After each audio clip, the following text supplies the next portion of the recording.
Good evening, everyone. Thank you for coming. I'm John Muthyala, Professor of English at the University of Southern Maine. Tonight we have a special guest, Professor Adeline, who directs the Center for the Digital Humanities at Stockton University. We have been working on this visit for almost 8 months. So it's wonderful to see you, Adeline, actually here with us tonight. Tomorrow she will be meeting with the research cluster of faculty of Digital Maine, students at the CI2 lab, and also a couple of administrators and faculty. What do the digital humanities mean? Because that is the term that is the key reference point for the public lecture that Professor Koh will be giving tonight. Probably a good way to understand the digital humanities is to ask what it does or what can be done. There are 3 things that come into play. The digital humanities creatively use digital tools and technologies to study humanities subjects, and also use humanities approaches to study all things digital.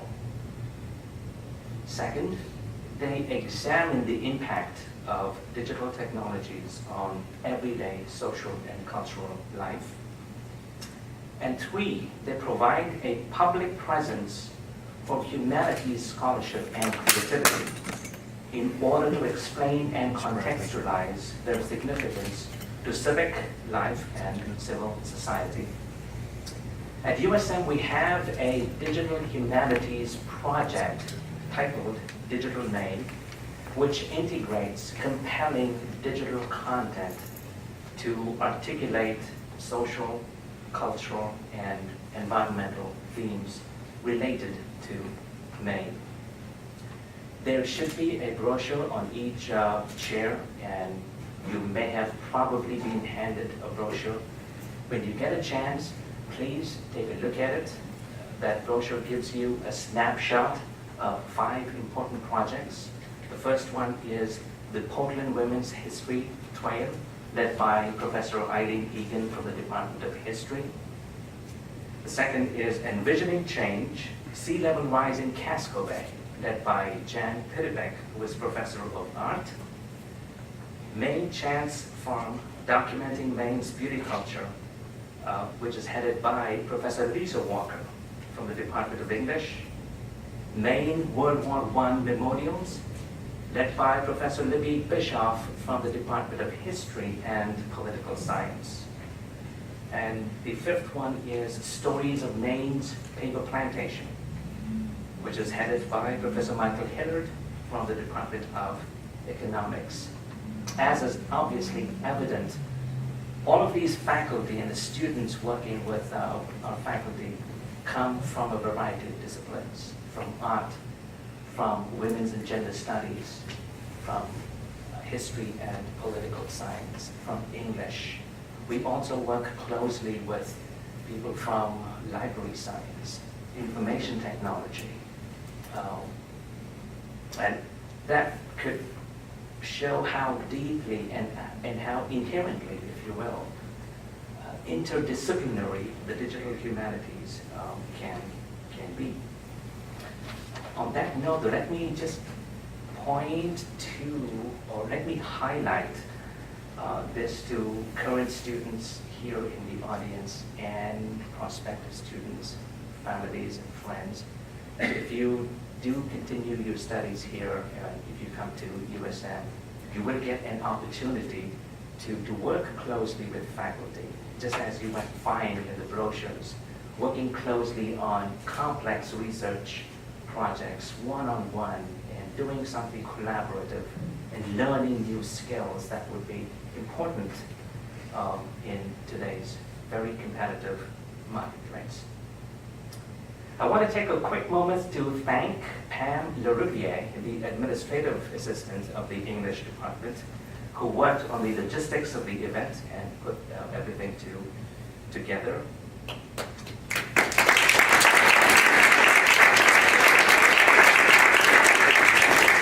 This is also co-sponsored by the Department of Art, English, History and Political Science, Women's and Gender Studies, and the CI2 lab. So a big thank you to all the chairs and the directors for this.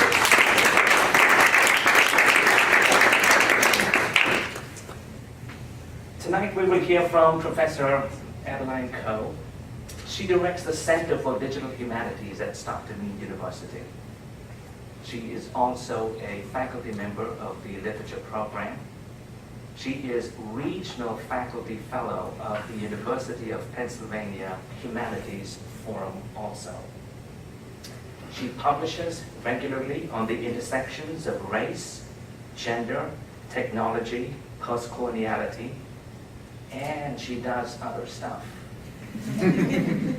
Like she writes software code. She creates educational games. She produces comic strips.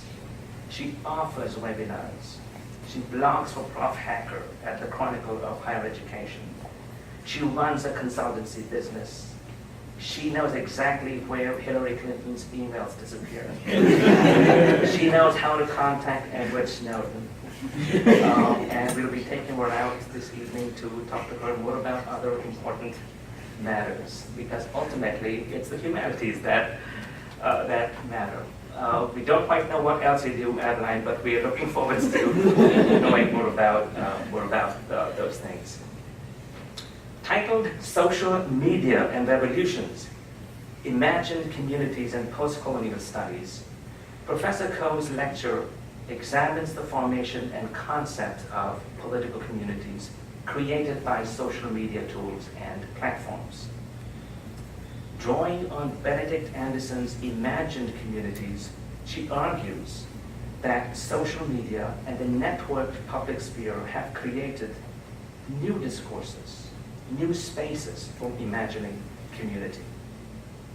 And these imagined communities are different from their print predecessors because they focus on participants being active producers, not passive recipients. And that these new communities cross national and international borders, the borders of space and time. They have immense potential, but also have their limitations. And Coe argues that we need to turn our attention to these new imagined spaces and engage with their social and political dynamics. After the lecture, we will have a Q&A session, so feel free to pipe up, make your comments, and ask questions. But before that, would you please welcome Professor Adeline Coe.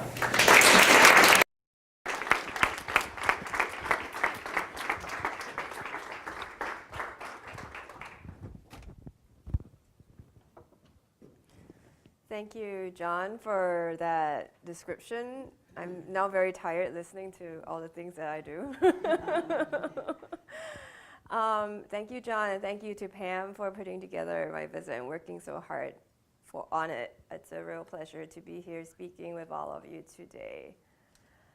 So today, I'm going to be talking about, as you can see, social media and the political possibilities of social media. Hang on, I need to get my paper.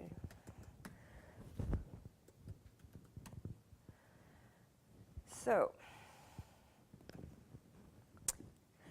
can social media cause revolutions? Some say yes. They talk about Twitter and Facebook, and they talk about the Arab Spring. They talk about the global Occupy movements. They talk about Ferguson, all of these things. Its pundits credit the rise of these revolutions to social media, which quickly acts as an accelerant allowing people to circumvent mainstream media censorship and to mobilize quickly. Clay Shirky goes so far as to claim that the availability of these tools and the channels that they provide actually provide new means of creating democracy, arguing that the network population is gaining greater access to information, more opportunities to engage in public speech, and an enhanced ability to undertake collective action. Social media detractors, however, say otherwise. Its critics caution us of the rise of what's called slacktivism, or activism for slackers, where clicking like on a Facebook update or retweeting a tweet on Twitter is nothing more than feel-good activism, which creates an illusion of having a meaningful impact on the world without demanding anything more than joining a Facebook group. Similarly, its critics caution us that much of the social media used to form activist work is owned by corporations who employ data-gathering surveillance methodologies, thus allowing seemingly innocuous online activism to be harvested for marketable data. In this paper today, in my talk today, I'm going to focus on what I consider a neglected but very important political dimension that connects the notion of tools in social media to political action. Specifically, the idea of the community that is created by the affordances of a tool. Current critics of social media activism, who hasten to remind us of the power of people, as in people create revolutions, tools don't create revolutions. I argue that they neglect the concept of a political community and the role that tools form in affording us these political communities. This idea of media and types of communications being political through the explicit community that they create is argued by Benedict Anderson in his famous, groundbreaking Imagine Communities. And Anderson wasn't talking about Twitter. He wasn't talking about Facebook. He was talking about print. The newspaper is a technology. But that's really true. The newspaper is a technology. So in Imagine Communities, Anderson argued that the invention of the newspaper resulted in the creation of a new type of political community that brought nationalism into being, brought the way in which we see ourselves as American or Brazilian or Singaporean or Chinese into being. Too often, critiques of undue emphasis on tools make the separation between technology and people too quickly, eliding the fact that the technology often helps to create culture in terms of the ways that people imagine their relationship to one another. So, and this, I argue, is one of the most profound political spaces that exist. I argue that social media as part of the network public sphere has created, in Anderson's terms, a new discourse for imagining community. These new imagined communities have a great deal of potential political power, but also come with important caveats. However, those who criticize the inefficacy of social media and activism have paid insufficient attention to the power and particularity of this media to create these communities. And ultimately, I will argue that the network public sphere is where post-colonial studies, which is the field that I come from, which is all about anti-colonialism against neo-imperialism, I argue that we need to put our energies into this sphere in the current battle for social consciousness. The idea that the print as a medium created the space for democracy through creating the public sphere comes from Jürgen Habermas. In his The Structural Transformation of the Public Sphere, Habermas argues that the printing press helped to democratize Europe by providing space for discussion among engaged citizens. And this is a premise that has been furthered by many academics, including Asa Briggs, Elizabeth Eisenstein, Paul Starr, and Anderson. Of all of this work, Anderson's contribution in Imagine Community stands out for me because of its emphasis on the ways that media give to the rise of certain kinds of political community. His central idea is that print capitalism gave rise to nationalism because it was through forms of print capitalism that people began to imagine their relationships with one another in ways that they previously had not. Anderson uses two examples of print capitalism to prove his point: the novel and the newspaper. Drawing from Walter Benjamin's concepts of time, Anderson extrapolates how time in print capitalism, what Benjamin calls homogeneous empty time, is a radical departure from how people in the Middle Ages saw time. So modernity or print capitalism, we see time in terms of print capitalism, which is homogeneous empty time.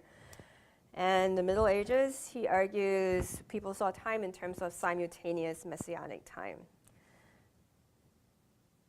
In religious messianic time, Anderson argues, anachronism is irrelevant because the concept of the relentless progress of years, months, and days does not exist. And he analyzes visual representations from this time, such as stained glass windows and the art of early Italian and Flemish masters, where he argues that to be chronologically or geographically appropriate would be unimaginable because the medieval, and this is a quote, the medieval Christian mind had no concept of history as an endless chain of cause and effect or of radical separation between past and present, end quote. Anderson argues that this representational shift between simultaneous messianic time to homogeneous empty time was a key discursive change which allowed the idea of the nation to take root. He illustrates this shift through analyzing two important Filipino works, Noli Me Tangere by Jose Rizal, also known as the father of Filipino nationalism, and the previous most celebrated work by a Filipino, Pinanang Buhay ni Florante, Ni Laura sa Kahirang Albania, which is translated as The Story of Florante and Laura in the Kingdom of Albania by Francisco Balagtas. Balagtas's handling of time, unlike Rizal's, does not follow a chronological order. It begins in the middle of things in medias res, where the story is related to the audience through a series of flashbacks. The connectedness of the characters' simultaneous pasts are not engendered through the structure of the epic, only through their conversing voices. In contrast, Noli Me Tangere begins with an image of a dinner, and this is a quote, start quote, a dinner party being discussed by hundreds of unnamed people who do not know each other in quite different parts of Manila in a particular month of a particular decade, end quote. All elements that structure that imagined community. Because what all these people who do not know each other have in common is that they all exist in the same time period. And they're all discussing the same thing at the same time. This gives an almost, and I quote from Anderson here, hypnotic confirmation of a single community, embracing authors and readers, moving towards calendrical time, end quote. The community that is created being the key element that forms the ideological space for the nation. Now he notes that, okay, so Anderson argues, how do you know what makes you in common with other Americans? What does an American have in common with other Americans? He notes that one American is probably never going to meet or even know the names of more than a handful of all Americans that exist, right? Nonetheless, we have the idea that people are Americans and we all share this community. Anderson notes that nonetheless, the American will have confidence in their existence and progress through time of all the Americans. For Anderson, the idea of a sociological organism moving calendrically through homogeneous empty time is a precise analog of the idea of a nation, which is conceived of as a solid community moving steadily up or down history. The internet, specifically in the form of the network public sphere, has dramatically augmented the possibilities of political communities that can form through similar changes in the concepts of time and the construction of different kinds of political community.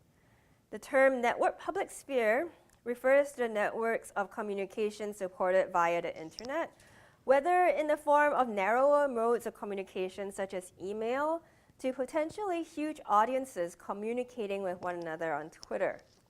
The fundamental difference between the network public sphere and traditional media are, number one, network architecture, and number two, the costs of being a speaker and publisher.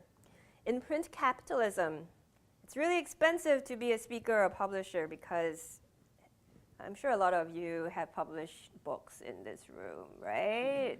And if you publish books in this room, you know that once you get a page proofs, which is after your book has been typeset and sent to you for correction of typos, you cannot make major changes.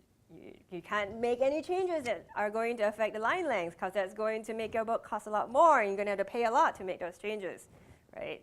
Print is expensive. Being a publisher in print is expensive. For this reason, that's always why there had been fewer outlets for publication and dissemination in the print. And these are largely gate-kept under the idea of publishers knowing what's good and what's bad and being able to just publish what's good. But the network architecture of the internet is different. Any random person can start a blog. Anybody can go on to Blogger and sign up for an account and start spewing the ideas to everyone, right? At minimal cost, we can become a publisher or a curator of information, whether it's through microblogging, such as through Twitter, or Blogger, WordPress, Wix, Weebly. This network public sphere thus affords a radically different sense of community because it generates more avenues to engage in conversation. So each person in this network architecture is now a potential producer of information, not merely a consumer. So for the younger people in this room, you probably have no idea what that's probably like. But when I was little, which is a long time ago, when I was little, the idea that I could disseminate my ideas to the rest of the world quickly just didn't really happen, was not really possible. I would have to go and look for print sources which were reliable and learn from the masters rather than listen to a random person about how to make candles or something on the internet. They didn't have that stuff available then. There was no internet. So through social media tools, we now have access to conversation. We don't just have information, we have conversation. Zeynep Tufekci points this out in arguing that traditional journalists sometimes forget about this distinction. They think that social media is a press release, but social media is not a press release because your subjects are right there, right? They want to be talked to, they want to be responded to, rather than be a text to be harvested for news. So the shift of the majority of people from being passive consumers to potential producers is a major paradigm shift within this public sphere. In print capitalism, conversation can only take place through limited outlets that have been vetted through some kind of review system, editors, forum letters, or real-life embodied spaces like the coffee shop. In a network public sphere, individuals with little political or social power have the possibilities of affecting mass opinion, and you can see this through things like Ferguson, things like Trayvon Martin, where hashtags that went dramatically underreported in the mainstream media for the longest time actually managed to cause real political change. The network public sphere also cuts across boundaries of space and time, allowing for different permutations of identification with others.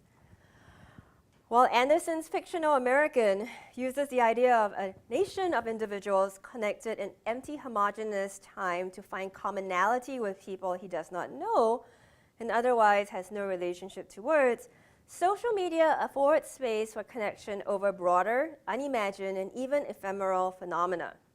You can see this in the live tweeting of the World Cup last year, where individual users all over the world using the same hashtag find a new type of immediate connectedness to group of people all over the world. You can probably also see this when your favorite TV show like Scandal comes on, and you can go on Twitter and search for the hashtag and discover all these people who are tweeting about it at the same time. This also was integral in the global Occupy movement, which began first in New York's Zuccotti Park with Occupy Wall Street, where people gathered to protest the inordinate amount of power of large corporations and capitalism on their lives. The quick and energetic spinning off of the New York-based movement to other locations around the world, despite the fact that mainstream media underreported the movement, indicates to what degree social media has become the new public sphere for trading ideas and information and seeing commonalities in your communities across time and space. Through its interactive nature, where every account becomes a publishing platform, social media brings new meaning to Arjun Appadurai's notion of mediascapes or interconnected global ideological culturalscapes. Connecting asynchronous communities that identify with each other according to issue is another discursive social space that social media creates. You can see this, for example, in terms of Facebook groups, Google+ groups, which allow for people to join in and take part in conversations over time and over networks. So most of you are probably on Facebook, and most of you probably are members of Facebook groups, meaning that you will be able to have interactions with people that share an interest, which is why you're in a group, but may not be in your social network, and you can get to know. I know I've certainly got to know a lot of people who were not in my contact list because of my shared interests. Another example is the Reddit community, where people can read and post responses to issues that form pages on a topic. Okay, so now I'm going to talk a little bit more about this argument that slacktivism and clicktivism isn't all that hot. It's not really politically effective. And my argument is that if you look at the history of Marxist theory, there are actually a lot of similar threads in why the reasons behind this critique. So I started with the question, can social media cause revolutions? And now I'm saying that maybe that's not the right question to ask. Better question might be to investigate the worldview and community afforded by social media. These worldviews and community created by the tools are the mechanisms that can have huge or minimal political impact. The majority of criticism against the political efficacy of social media focuses on the limitations of the tools in and of themselves. And they also reveal a distrust of the discursive sphere. And my argument is that this distrust of the discursive sphere is a common thread within Marxist thought. José Bria denounces social media as clicktivism. Evgeny Morozov terms it slacktivism, both trivializing the impact of political activity on social media because participants can sign up to support a movement at very little opportunity cost. Malcolm Gladwell similarly argues that radical political actions require strong ties, but social media at most provides weak ties that cannot really go the distance. And this dismissal has its roots in Marxist thought. Guillermo Sancho draws a similar parallel in arguments about the role of communication in Marxist struggles in Eastern and Western Europe since May 1968. At a conference on counterinformation held in Amsterdam in 1999, activists from the former communist countries and Marxists from Western Europe came together and decided that while Eastern European movements were really focused on changing the system, Western Europe just focused on media tactics. They claimed that this brought up the danger of embarking on semiotic campaigns with no roots or continuity, with the faint hope that if a campaign generates enough velocity and resonates with enough people, it might just take on some of the qualities of a movement. These arguments, Sancho remarked, has its roots in the work of Guy Debord and the Situationists who dismiss social media tactics as mere spectacle, resting on empty signs that fool us into moving to a space of ideological sensation, not where real activism takes place on the street. The fetishization of the real in the streets versus the spectacle of the media space, however, ignores a central premise articulated by Marx himself, that one of the most important goals of the movement should be to show people their true relationship towards the means of production. For Marx, obscuring and/or confusing this relationship results in alienation, seen, for example, in his well-known example of commodity fetishism. Commodities represent the alienated labor of people who, although have been crafted from this labor, now appear to have controls over the life of the same people. So this still makes so much sense. So if you look at, for example, the Porsche that you want to drive, or the handbag that you want to carry, or the expensive suit, the expensive house that you want. All these things are commodities, right? And they were built by people. So technically, we should have control over these commodities. But within the system of commodity exchange, Marx argues that these commodities become bigger than us, and they in fact start controlling us through our desires for them. So their labor has become alienated from them, or more, commodities represent the alienated labor of people who have, although they crafted these commodities, now appear to be controlled by these commodities. And these people's labor has been alienated from them, or more precisely transformed into a power which rules over them as though it exists above them, while it actually derives its very existence from the people who made them in the first place. So the reason why information control, either direct control, as in authoritarian regimes, or indirect control, such as the idea of the manufacture of consent in liberal democratic regimes, has been such an important force throughout world history. Information control helps to create narratives about the relationships between groups of people and the means of production. It helps to sell stories and to naturalize them. Indeed, the critique of information control as a political endeavor underwrites much of post-colonial thought, as can be found in Edward Said's terse claim that from travelers' tales, colonies were created. Correspondingly, much Marxist Western thought focuses on the connection between discursive alienation and exploitation. In the culture industry, Adorno and Horkheimer argue that the mass media is being used in capitalist societies to alienate workers from their conditions of exploitation so that they will continue to be docile in their jobs. Workers consume popular culture and feel rested and pleasured, luring them into a false sense of contentment where they will continue to be exploited without complaint. Forms of media that developed in opposition to mass media, such as the third cinema movement in Latin America in the 60s and 70s, was aimed precisely at dismantling this form of alienation so that the exploited could begin to see their relationship with the means of production and resist their own exploitation.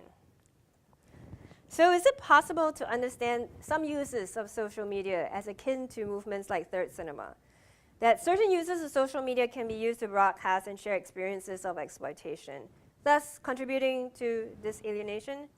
Just as a film can be used to entertain and alienate, it can also be used to reorient and educate, right? So you have, just as you can have Twitter being a vehicle for the Kardashians, you can have Twitter being a vehicle for education, which a lot of people are using Twitter to teach now. This is also the case, therefore, for social media. Social media offers a means to break through alienation in a completely different way from before. It allows people to align themselves with a community which he or she would otherwise have not known, and this creates a new political possibility and a useful space, I argue, for a post-colonial intervention. So Said said, Edward Said, famous dude, wrote Orientalism, basically argued that the Orientalist experts created the entire colonial endeavor from the 16th, 17th century. And so basically, it makes literature really important because, as I said, he argued from travelers' tales, colonies were created, right? So What happens if we can go back in time and have the internet?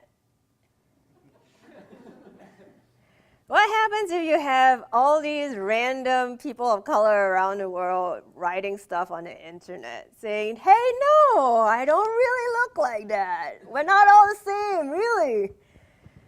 Or forming hashtags on Twitter. What happens then?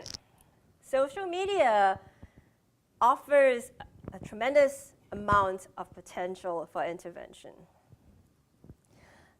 A more pressing critique of the use of social media for political goals, however, is the co-optation of tools by the state, as well as the data that is being gathered by private corporations that produce these platforms. Furthermore, the ways that activist social media platforms that have been co-opted also extend beyond the state. So, has anybody heard of Operation Lollipop?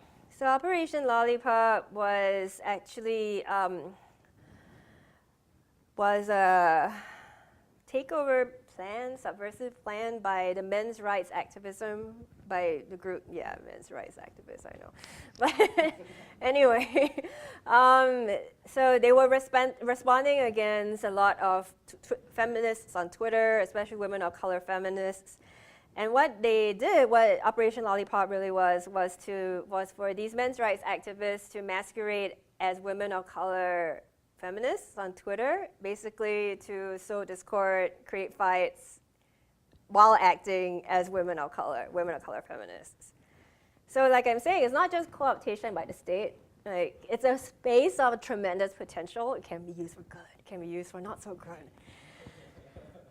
But the fact that you can actually enter into this space, whereas you couldn't enter in the space of producing information before, is why I say that this is such an important space for post-colonial critics to intervene in. So finally, no, social media doesn't cause revolutions, but it affords us a political space for different communities to be imagined into being. So the problem is that pundits who argue that social media either cause revolutions or don't pay enough attention to the ideological territory that is carved out by revolutions. In Anderson's case, that's nations. And in the case of social media, thinking with and beyond the idea of the nation. We need to move to the social space in which we fight our battle. And this is for all the professors in the room. We need to move to the digital, especially because increasingly our students are not going to know that the world before 1991, 3, the year the internet was invented, existed. So we need to move to this space. The battlefield for hearts and minds is now taking place on the internet.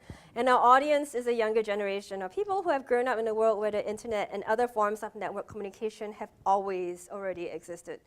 We need to shift our energies to the digital sphere to raise questions about the unconscious assumptions of these platforms, to produce content that subverts the colonial library, and to educate others to contribute to politicized knowledge in this network public sphere. Thank you.